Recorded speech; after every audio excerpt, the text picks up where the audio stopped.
Welcome back. I commend you for continued education and your pursuit to be an effective financial literacy instructor.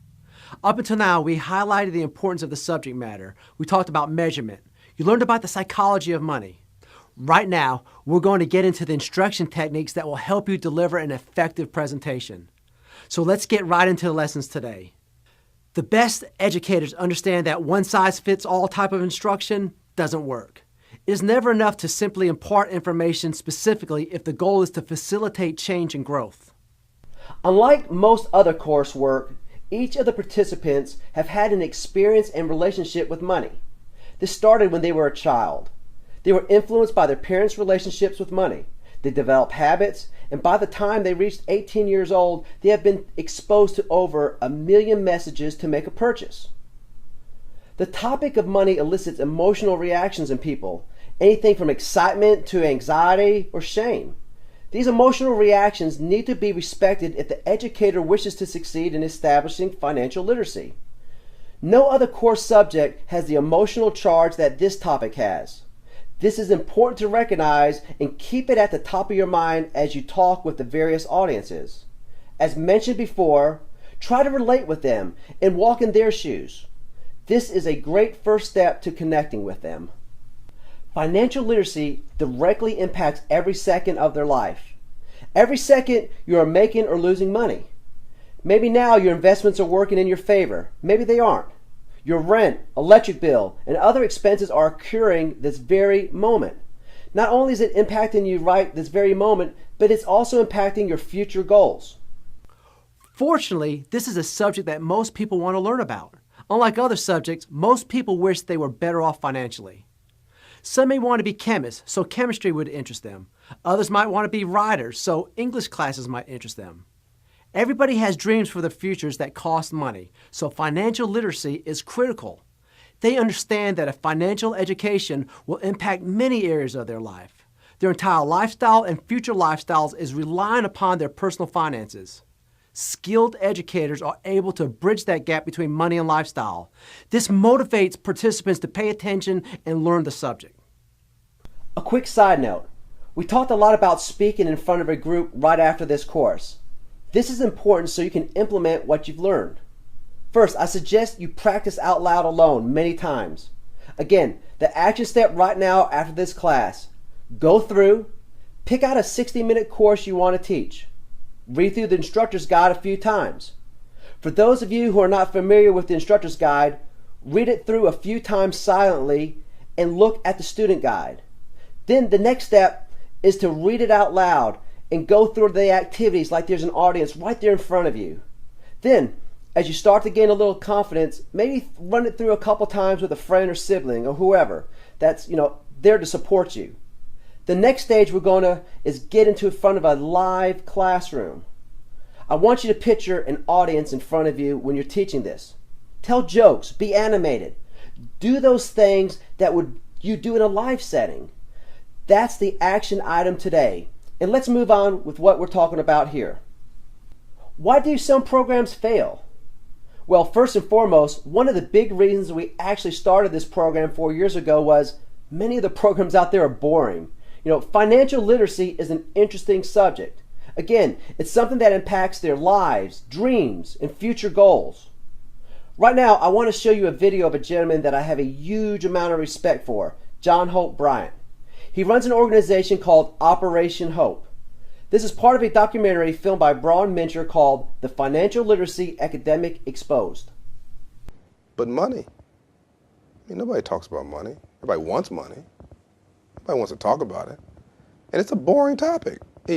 Traditional financial literacy education is boring. There's nothing more personal in your life other than the family you love than your relationship with money. We don't get it. So we have got to find a way to make smart sexy again. We got a way to reframe, reimagine this issue of the language of money. We got to find a different way of saying it other than financial literacy. We got to get out of the math class because that's not working. We got to make it interesting, sexy, and cool, compelling, and then we've got to mainstream it. And so that's the tear I'm on right now. How do we do that? How do we make it interesting, sexy, fun, entertaining? Well, I mean, I think there's a number of ways to do it. I think that we need to hijack celebrity culture. He said some relevant things that I found interesting. He was talking about, well, let me get back here. He was talking about financial literacy. He was talking about how financial literacy, we're using the wrong language to students. We're making it boring for them when it doesn't have to be. Again, he said some very relevant things. How do we integrate this into the mainstream and really get this to where people perceive it as more interesting? I feel, and I hope you feel, is a very interesting topic to teach. It's an interesting topic to learn. I hope you guys are always seeking that information on how you can improve your personal finances as well. Participants are always interested in their personal goals and dreams. That's why financial literacy is such an interesting subject. It's not boring, yet many untrained financial educators out there make it a boring topic. They'll say things like, oh, we have to cover budget now. Or, oh, we're going to teach you how to be responsible with your money. There's no excitement. There's no passion behind it. When you realize that this subject matters and it will help them accomplish their goals and dreams, and you can convey that to them, they're engaged. They want to learn, and it's not boring. Another thing going on out there that's causing a lot of problems are educators focused just on theory-based education. For instance, a teacher was showing me her curriculum for the class, and it was a 8-week class, yet 2 full class periods, 2 hours, were spent on showing them how to complete their tax returns. Now, the NFEC has a curriculum advisory board, which I'm sure you're aware of by now, made up of personal finance experts, financial professionals, and others. And they don't do their own taxes. So why are we teaching teenagers and young adults to do their own taxes? What they do is they hire a professional. They hire a professional CPA or tax person. That's what we should be teaching. How to find that trusted financial professional. There's over 70,000 pages of tax code. Why would you teach that, especially when there's so many penalties if you mess up? You can get fined. You can get thrown in jail if you mess up. So if that teacher could have adjusted that class and spent that time on how to find that trusted financial professional, that would have been a lot more valuable information for them to use. Again, let's use Bloom's and DOK as guide to get them to the higher levels of learning and utilizing practical information that will truly benefit their lives. A lot of programs out there lack quantifiable results. They don't take any measurements. They cannot show that their program works. And here's why. We have people out there that are teaching classes but not measuring. They can't prove their education is effective. It's really important that you prove your class is evidence-based in making a difference and an impact on the participants' lives. It's really a big thing, but it separates you against the average educator and takes you to that professional level. Another problem is that many educators are using poor quality curriculum. Now, we believe a great educator can make even the worst curriculum good. Now, if you're starting with good curriculum, it just makes your class that much better. So, if you, again, start with practical, real-world curriculum that really helps participants establish positive financial behaviors, you're going to be ahead of the game. Avoid that poor, outdated curriculum. Also, if you're working with kids or young adults, don't use anything branded with credit card companies, logos, or anything they produce. Even high-rate lenders or junk food companies or alcohol companies, don't use that. If it doesn't align with your values, don't utilize their material. Remember, anything you bring into that classroom is an endorsement on your part. You don't want to be endorsing organizations that you don't ethically agree with about how they market to their participants. So find that quality curriculum, that independent lesson plans that aren't selling anything. That's giving that true real-world education. If it has measurements built in, even better. Then you can quantify the results of your program and deliver high-quality material to your audience, which in the long run will help them improve their financial capabilities. One of the biggest problems is we don't spend enough time teaching financial literacy. For most people, economics is the only class they get, and they consider that to be their financial literacy. And it's nice to know about supply and demand and international trade, but what you're really trying to do is help people balance their accounts and know where their money is going and how to manage it.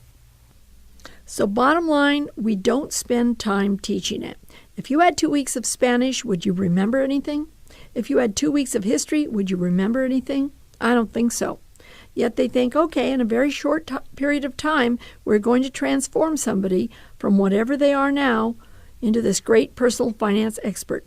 No, it does take time. It does take repetition. You can have a 2-week, very intensive class. However, what we are going to talk about later is the importance of follow-up in reminding people of what they've learned before and also making sure they are taking those actions and steps which are critical. Right there below, you don't have to follow up education again. Those little reminders are key. It just keeps people on track once they're out of your sight. So many people forget what they've learned. What we are talking about is helping them retain the information and take action. Those little reminders given in different ways can be very helpful. One of the big things we are into is what we call the holistic approach to teaching financial literacy. What I mean by that is that we don't just teach the end user. We provide the tools, the training, and the research sources to those that support the development of the end user. For instance, if we go into a high school, we're going to go into the high school and teach the students the best that we can. Not only do we want this to influence the students, but we want to get the teachers involved, get the administration involved, and get the parents involved as well. Now, we're even doing cool things where we're getting the end user, the students that we've taught, involved to teach younger levels as well. The more times or the more people that we can get into the circle of education and repetition, it increases our reach with the audience. This is an advertising term, reach, and which means is the number of people we can actually touch or impact. More people are hearing about this. Also, the frequency of that message being heard is critical. If they hear again from their parents and their teacher, that's 2 more people besides the individual or the instructor that they heard in the classroom. Now, this isn't just for youth. We can utilize this when we're teaching adults as well. We'll have them talk to their kids about money. We're putting them into the teacher role, which gives them more reasons to be able to deliver that message clearly to their kids. We'll spend a lot of time on the topic in future videos, but it's important, so we wanted to introduce this earlier on. Bottom line, try to get the entire family and support group involved in the education of your target market. The last thing why programs fail is they focus solely on the education and they don't focus on the movement to action, which is critical. Again, just as we talked about here today with you, if you take this class, graduate, and then you don't do anything for 2 months, well, you know what? I'd suggest that you go through the entire class again because you're not going to remember everything that's needed. Repetitions and implementation are key to any education. For those of you that are teaching right now, I want you to start to integrate some of these lessons and take some of these techniques we're going to be talking about into your teaching right now. It's going to take a little bit of time for you to get used to it. It might feel forced initially. It might feel awkward. But anytime we make changes, it always feels a little awkward. Get through that because these techniques do work. We've seen it work, and make sure you're continuing to push yourself forward because, again, our goal is to make you the best financial educators out there. It's going to take effort on your part, but being recognized or achieving your personal goals, it will be worth it. What we're going to be talking about today is a few things. We're going to start off with Gardner's theory, which is the multiple intelligence theory. Just so you can understand your audience, everybody learns differently. Then we're going to move into what we call the persuasion or sales technique. How do we really move somebody to take action in a way that's very relevant in alignment with their long-term goals? We're going to talk about dreams and lifestyles and how they can be really the carrot on the stick for everything we do. We're going to talk a little bit about neuro-linguistic programming. Much of the empirical data of NLP is poorly supported. Some of the claims NLP practitioners promote doesn't really work, but there are some things within there that we pulled out that are relevant when we're teaching a class. We're going to mainly focus on attaching what we're teaching to the values and identity of people while influencing language. That's what we're going to be covering in this section, so let's get started on the multiple intelligence theory. Howard Gardner's multiple intelligence theory basically explains that people learn different ways. Some people are visual type learners. Some people learn through presentations where they can put their head down, they just want to listen. These people may like audiobooks. Other people like that hands-on type of learning. The important part right here that I want you to notice is everybody learns differently. You may learn one way, but understand that everybody in your audience is learning in a different manner. If you utilize our curriculum, this is already built in there. The language we put in, the activities, the integration of videos and different things, it's built in to accommodate many different learning styles. But I do want to caution you, as you're pulling out activities, as you're designing classes that you're going to teach, make sure you consider the various learning styles. I caution you to not be biased toward your own learning style. Remember, all learners are different, so if you're pulling out all lectures because that's what you enjoy doing, consider your audience as well. Maybe you want to integrate a game in there, or maybe you want to integrate a video. Make sure you're thinking about your audience when you're pulling out those activities out of our curriculum. Let's break this down a little bit further. Linguistic intelligence. These are people that communicate well through the spoken and written word. They are more than happy listening to a lecture. They enjoy it, and that's how they learn. If you're going to give a presentation, they're going to be active and attentive listeners to you. Logical and mathematical intelligences. We have our logical and mathematical intelligence. Now, I always find it interesting. I love financial literacy, but I'm not really that analytical number cruncher type of person. I like to round my numbers in class. I've actually had to start to. I still round a lot, but on certain things I get down to the penny because these people like it. They're like, hey, this problem is off a little bit. What's the actual calculation? You'll hear sometimes, what's the actual number? It's very interesting, but again, my job as an educator is to accommodate their learning style. It's not for them to accommodate my teaching style. That's important. We have our musical intelligence. Music patterns, rhythm. How can we incorporate that when we teach financial literacy? By bringing some music, adding some multimedia between that. When they're doing their activities and different things, you can have some musical interludes while they're doing their activities. There's a lot of different ways to do it.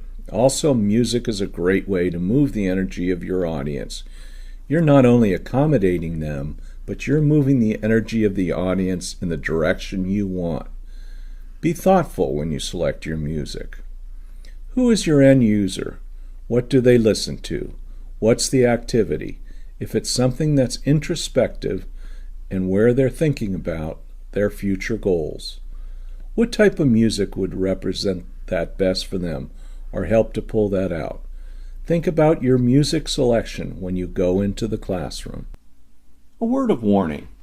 If you are filming your presentations, there are copyright laws. You want to make sure you either use royalty-free music and/or place music on pause when video recording, or edit that out, because you could conceivably get in trouble. I don't think there's a Gestapo out there trying to track down financial educators that are playing illegal music, but you still want to respect somebody's copyright. Just make sure you either press pause on that recorder, because I want you recording your presentations. You need to see how you are delivering that, because that's how you improve. We covered that last class. We have people that are more body and kinesthetic learners. Like those activities, they like movement. At least when I was in school, all we do was sit and listen to lecture all day. That was the vast majority of what I recall in school. Now we had some people, some teachers that we did some cool things, some cool activities. We sat on the ground, did some different group things, and different things like that. But I remember always just sitting in class. It's a picture that I had in my head. It doesn't really accommodate this active type learner. That's why we include a lot of activities. A key term that we utilize is project-based learning. That's a lot of what our curriculum is about. That's what you'll see when you're doing these different projects and activities. If you can incorporate larger projects into what you're doing, this is perfect for that kinesthetic type learner. Our spatial intelligence and intrapersonal intelligence share some similarities.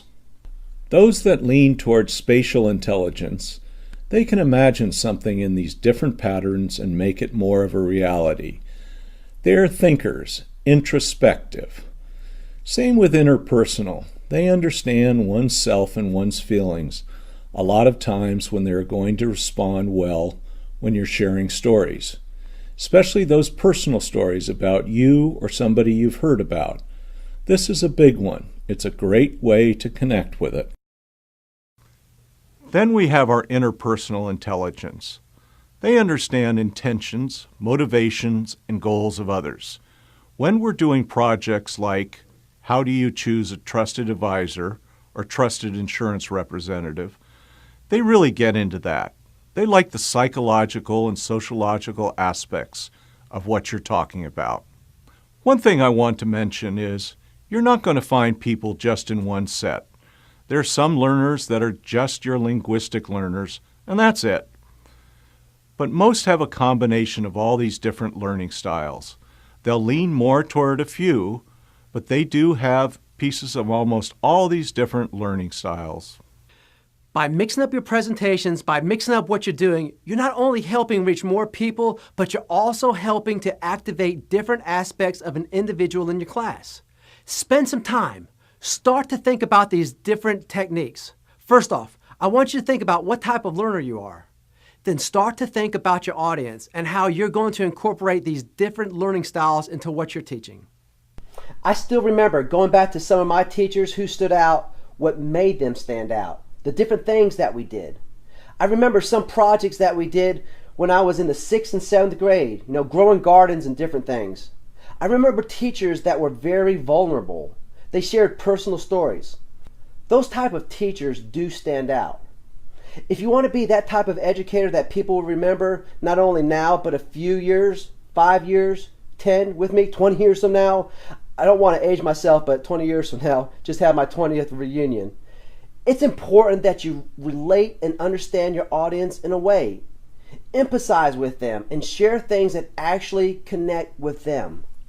Use this as a guide. As you're choosing the curriculum and teaching your class, keep this in the back of your mind. Are you reaching everybody?